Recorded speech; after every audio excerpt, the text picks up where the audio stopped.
Peace and love, everyone. Thanks for being here live by recording also. Someone asked me yesterday, someone said to me yesterday, I can hear you better now that the birds aren't so loud. I have a new controller. That's what's going on here. So I have a much better control of what's going on outside as it comes in. Hey, Wanda. Good morning, everybody. Thanks for being here for our live meditation group. And if you are here by recording, thanks for doing that too.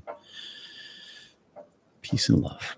And welcome to Cessation, the fifth and final part of our series. And it's based on this article that I read in Vox, and I haven't yet, but I will include it in the link from the Vox article in the description. I'm still in my PJ top this morning. The path of meditation is and isn't linear. It's like mysticism in general. It is linear in that as one trains the mind, it naturally becomes more capable step by step. But sometimes it skips steps by grace and lands in a higher state, such as you may be practicing focused meditation, and then suddenly you find yourself in cessation. So what is cessation meditation? It's a very deep, maybe the deepest form of meditation, the deepest stage of meditation. And we often think of meditation as a way to relax, find peace, and calm the mind. And it is all of those things, but it goes far deeper. It has a greater potential. At its most profound level, meditation can lead to cessation of thought. And it's rare, and it's advanced, except for it's not always linear. So sometimes you drop into this state. That happened to me once, just after my near-death experience. That spring, I dropped into this state. I'll talk a little bit about that in a minute. It happens when the awareness of self and the world momentarily disappears. And in that moment, it feels like eternity, because there's no time, there's no self, but it might only be momentarily in sense of linear time in your physical life. But in this state, the mind releases thoughts, sensations, and even consciousness itself, awareness, identity, offering this unique opportunity of transformation and resulting in insight. So what is cessation? Cessation is a very deep stage of meditation, and it's often described as the final release of the expectation to be aware or alert. It's a point where the practitioner's mind becomes so still that even awareness of being fades. Unlike other stages of meditation, which focus on observing and connecting with the experience, cessation is marked by the absence of all mental activity. No more thought, no more sensation, no more attachment, attention to the body or to the self.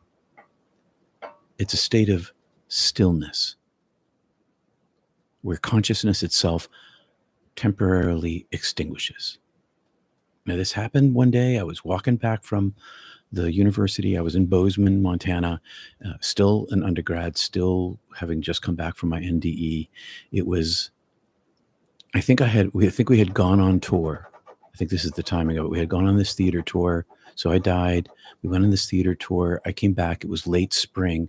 I'm walking back from the university, and I had this overwhelming sense that I needed to meditate. I sat down on the grass next to the sidewalk, leaning up against a tree. And I went into this meditative state, and I ended up in this no self state, very quiet, sort of empty. No, it wasn't like the time when I had that Kundalini thing where the light, which was also a cessation, is a different type, but it's also a cessation of self. But in this very quiet experience, when I came back, when suddenly I emerged again, I really didn't know who I was anymore again. And it didn't last long. My mind reconstructed itself. I kind of, oh yeah, this is who I am. But there was this period of time where I had no self. It was just super peaceful. Cessation of self, cessation of identity, very calming. Now, this might sound unsettling initially. No self. But those who experience it, we often describe it as being profoundly liberating. Practitioners frequently report a sense of this peace and clarity and understanding as consciousness resumes. Oh, yes, this is right. This is right. We gain this, we gain unique insights into how the mind is constructed to experience the world. We were talking about priors, at least habits of the mind. We talked about that last week. Now, what happens during and after this cessation meditation? There's this temporary gap. During cessation, the mind enters this state of complete stillness. There's no sense of time, space, or self. And this describes what happened to me that day on that sidewalk. It's as if my usual processes of my mind were momentarily switched off. And it was really restful. But it wasn't sleep. And then the mind reboots. And when the cessation ends, the mind begins to reconstruct itself. And this part of this description here is much more similar to that Kundalini thing that happened to me 3 days in, where my mind, experienced my mind shattering into 10,000 pieces. I was in this divinity school. I was in this class with Dr. Kelsey. It was after this Kundalini awakening thing that happened on the highway. When my mind shattered, it was like, say, 1,000 pieces or 10,000 pieces. Each individual piece had my identity in it. And then it reconstructed itself. And lots of the parts didn't come back. It reconstructed itself as a new self. And this process is often described as the reconstruction of the predictive mind. It did. It gave me a whole new way of seeing myself and the world, layer by layer. And the predictive mind is the brain's way of using these past experiences or priors, we've talked about this last week, to interpret, I don't want to lose my place, to interpret our world, our reactions, and our habits. And 3, an opportunity for insight. So this creates this opportunity after experiencing cessation. Practitioners, experiencers might be a better word, can observe how their minds uh, are rebuilt and mental patterns. And this unique perspective reprograms reprograms ingrained habits and lets go of mental and emotional patterns that no longer serve us. And in my case, that was an eventuality. I came back with a reconstructed self, but I then had to go through some processes for the parts that were still lingering, this anger that I had at my family, to just drop away. Cessation isn't just a meditative curiosity, because it offers these profound benefits for personal growth and understanding and relationship. It lets go of these deep-seated patterns. Cessation reveals how deeply ingrained the patterns of our priors shape our experiences by temporarily dismantling the mind's filters and habits. And this creates all this space for recognizing old habits for what they are and old attachments for what they are. And it brings this profound inner peace. The absence of this mental activity during cessation leaves practitioners with this lingering sense of calm and equanimity. And in my case, on the side of that road that day in the grass, as I was sitting meditating under this tree, I came back with that. It wasn't lasting forever. It had an end point for me. And I was calmer and had more equanimity than I had before, but the intensity of it sort of faded down for me. And I don't know if that's normal or not normal. That's just what happened to me. But it demonstrates that beneath all of the noise of the mind, demonstrated to me that beneath all of the noise of the mind, there was this pure state of stillness. And it gives us clarity and insight. The experience provides this deeper understanding of how the brain works, how the mind works, and it helps us see thoughts and our emotions and our reactions from a witness state, a new perspective. And it gives us increased freedom because by recognizing the constructs of self as temporary and fluid, we begin to feel this greater sense of freedom from our own selves, our own constructs, our own priors, and become unburdened by the constraints of habitual thinking. And by the time I got to divinity school, I was an oddball to school. I was barefoot half the time, and I had long hair, and I was wearing clothes because I didn't. The clothes were kind of well hippie like in a very straight looking. Yell is like super preppy, and I was not. I had to learn to be that in order to fit in. But I was unconstrained by a lot of my prior habitual thinking, and it was trouble causing in my relationships. That's for sure.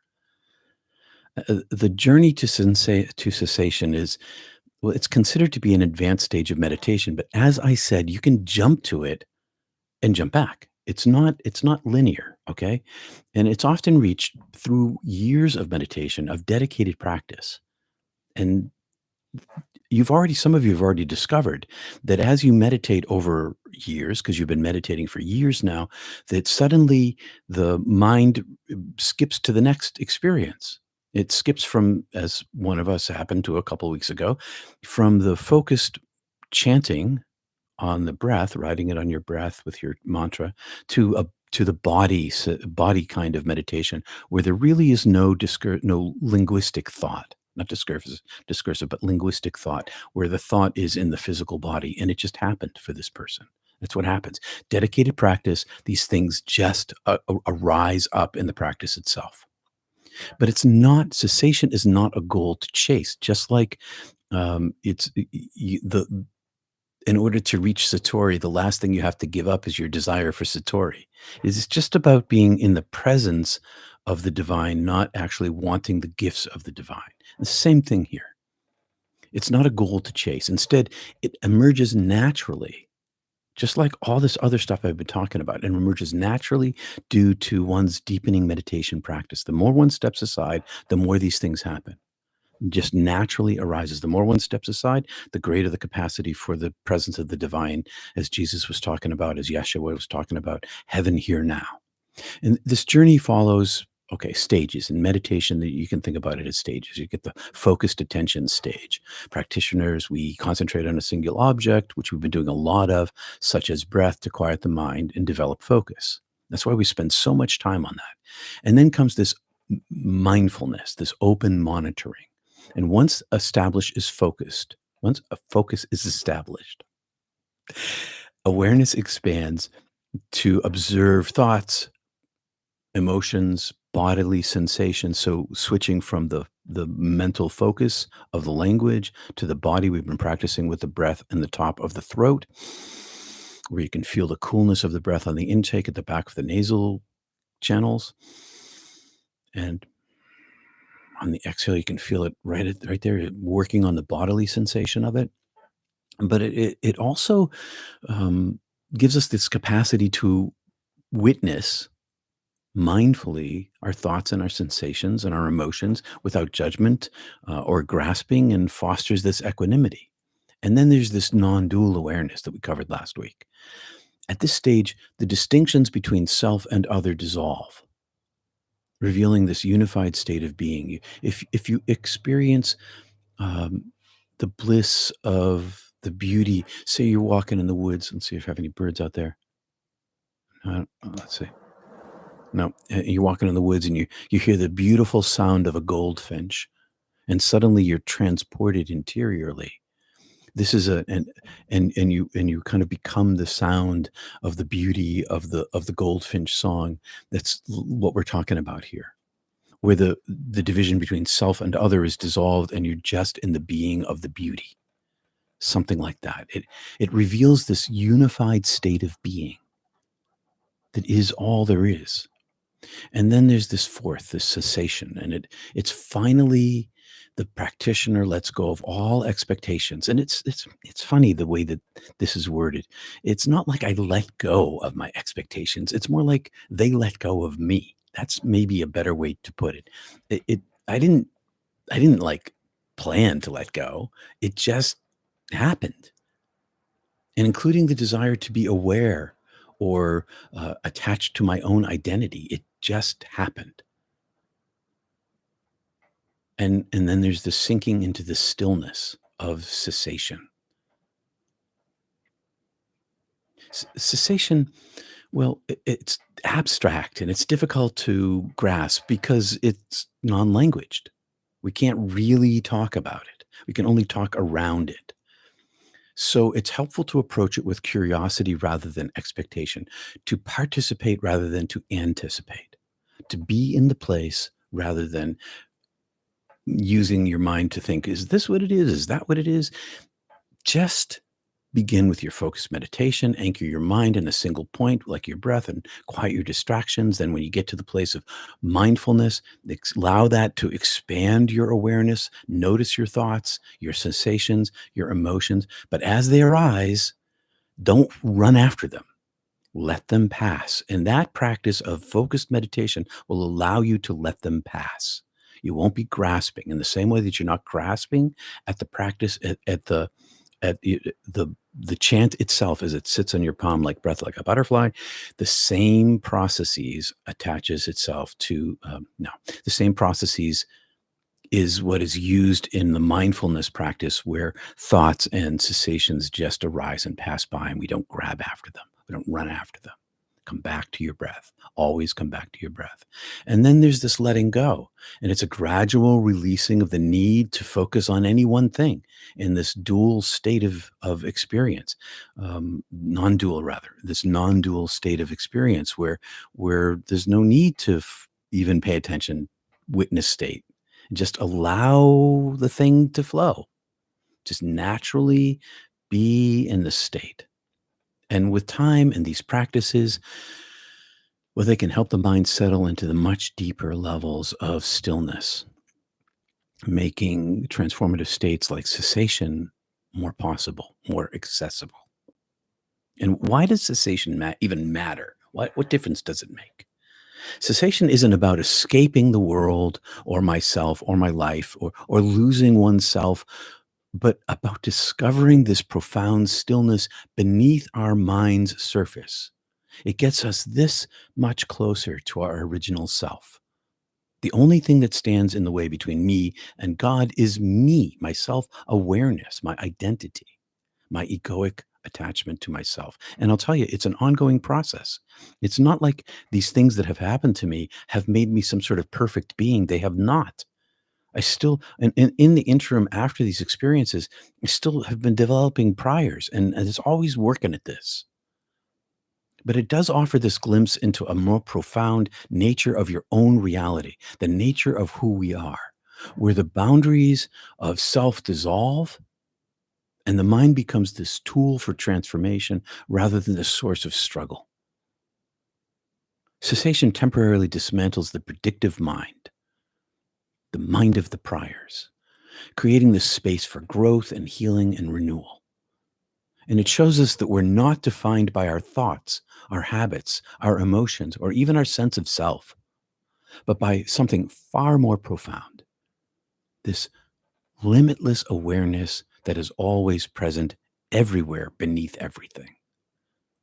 And for those of us willing to explore these depths of meditation, cessation offers this profound opportunity to experience life with greater clarity, freedom, and peace from the inside out. And it reminds us that beyond all the daily noise of life lies this vast interior space waiting to be uncovered.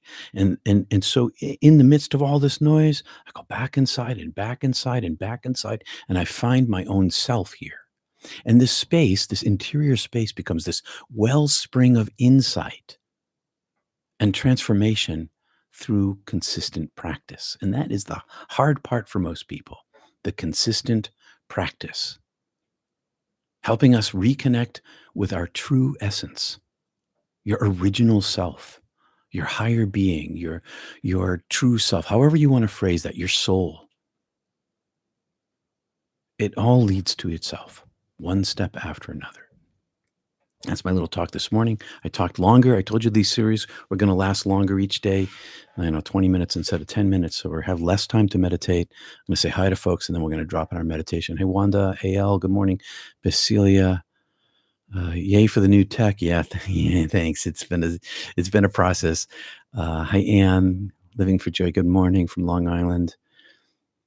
And yet, as soon as one thinks I'm in, one is out. That's right. As soon as one becomes aware of it, you're out. Judith, I saw an article about depression and a technique that's being used with magnetic paddles that change the circuitry in the frontal cortex, much like mindful meditation. Oh, that's interesting. So, mindful meditation is a method. Yes, it's a method. This means to me that mindful meditation is useful in treating depression. It helps me for sure. I've definitely had depression. And this is depression. People think like depression is this, you don't have enough willpower. You should overcome. It's a biological thing that happens to us. And it does, meditation totally helps. Hey, Jay Maltese. Good morning. It's great to be here live. I usually listen later. I'm glad you're here live. That's cool. All right. Thanks, Kristen. All right. So we don't have a lot of time this morning. I'm going to pop open my phone here to get to the timer alarm, 8:30. So, we're going to end at 8:30, but you can keep meditating if you want to. I really like to keep these to a half an hour, and I like to meditate for 20 minutes, but I'm going to meditate longer after I close this off. At least that's my plan.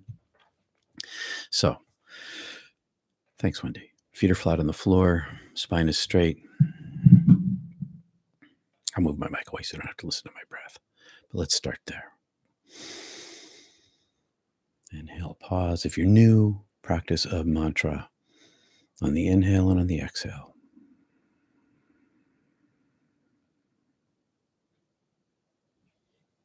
You can focus on the top of your throat. I advise that as you're moving towards body practice.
Peace and love, everyone. Heret peace. Hola. Adios.